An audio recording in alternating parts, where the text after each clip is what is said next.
Ahoj, tu Peter z Mity a dnes vám ukážem, ako si môžeme nastaviť skupinové služby. Ja už som si tu nejaké dve predpripravil a urobím ju od znova, takže kliknem na nová služba, to mi vytvorí službu, kliknem do nej a zmením najhlavnejšie, čo treba urobiť, zmeniť na skupinová lekcia, nazvem si to Reformer Pilates 3.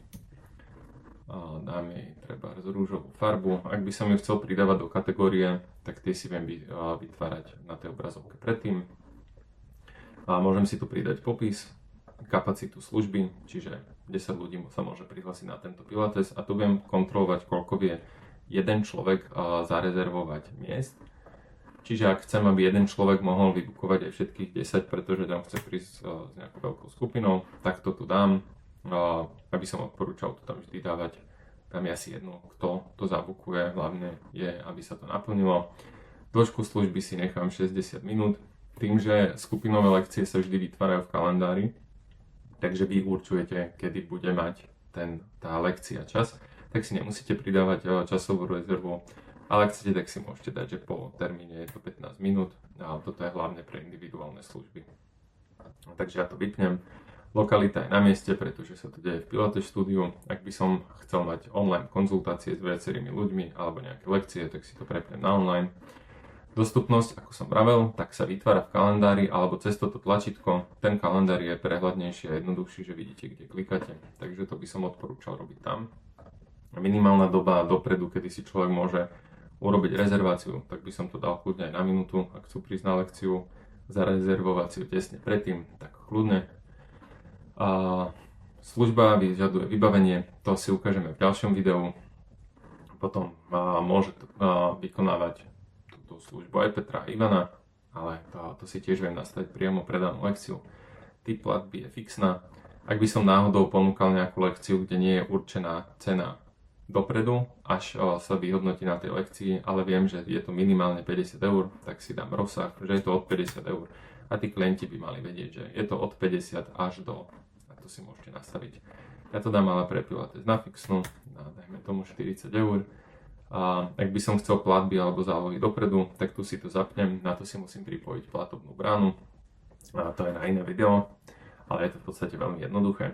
A nechám si pripomienky aj hodnotenia, otázky rezervačného formulára. Tieto sú povinné a poznámku si môžem premenovať, napríklad máte zdravotné problémy, o ktorých musíme vedieť.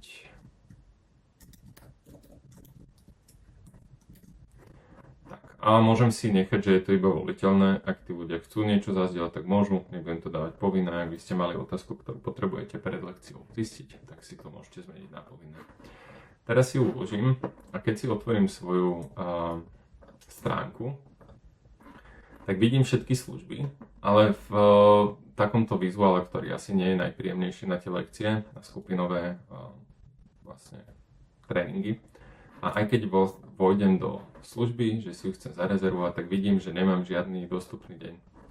A to je preto, že pre skupinové lekcie ja musím tú lekciu vytvoriť. Takže keď vojdem tu, dám si nový termín skupinovej lekcie, vyberiem si treba tento Pilates 3, vyberiem si, že to bude lektorka Ivana, má to 10 miest, tak ako je v službe nastavené.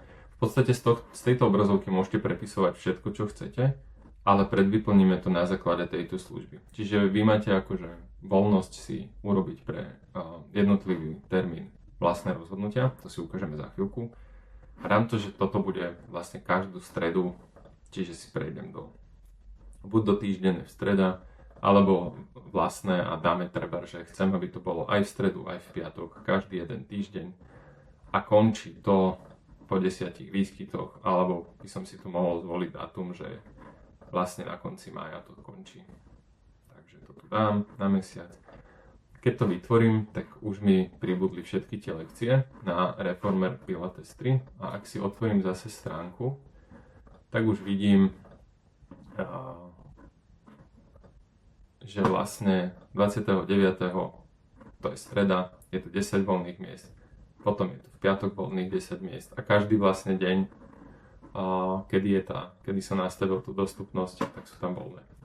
lekcií. No ale ideálne je pre toto mať iné zobrazenie. Takže to si ukážeme, ako to urobiť. Pôjdem v rezervačnej stránke do vzhľadu a namiesto zobrazenia služieb si zobrazím kalendár. Presuniem úplne hore, služby vypnem, teda už mám iba kalendár. Teraz keď si otvorím túto stránku, tak už vidím pekne v kalendárovej lekcii, že v stredu je voľné, v piatok je voľné. A takto keď sa budem preťukávať, tak uvidím, že ako to vlastne mám nastavené. Ak by som potom pridal napríklad ďalší pilates, jednotku, ktorý je každý deň s Ivanou, máme to len na 15 udalostí, je to každý deň s Ivanou, keď to vytvorím a toto si refreshnem, tak už vidím, že sú tu vlastne ďalšie lekcie, ktoré sú dostupné.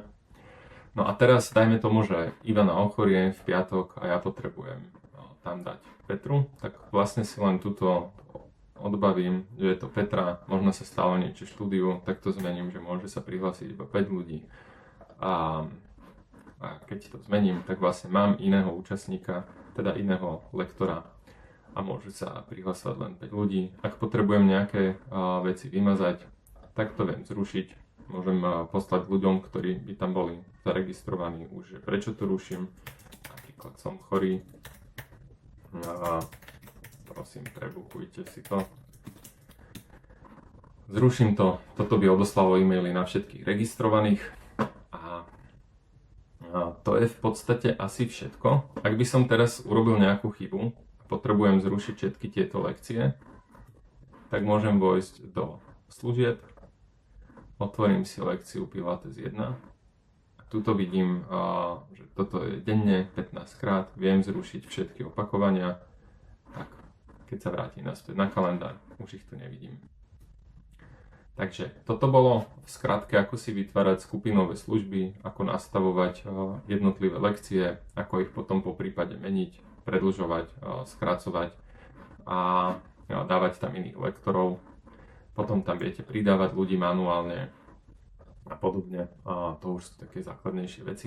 Ak by ste hocikedy v tomto procese mali nejaký problém alebo hociaký problém s nastavením, môžete ísť buď do našich návodov, kde viete hľadať túto skupinové lekcie alebo nastavenie služieb. To sa vám rovno zobrazí v rámci Meetly, takže nemusíte odchádzať preč, alebo stačí jednoducho kliknúť na podporu a napísať nám a my vám rýchlo odpovieme. Tak ďakujem a majte sa pekne, nech všetko funguje ako má a nech si ľudia bukujú. Majte sa.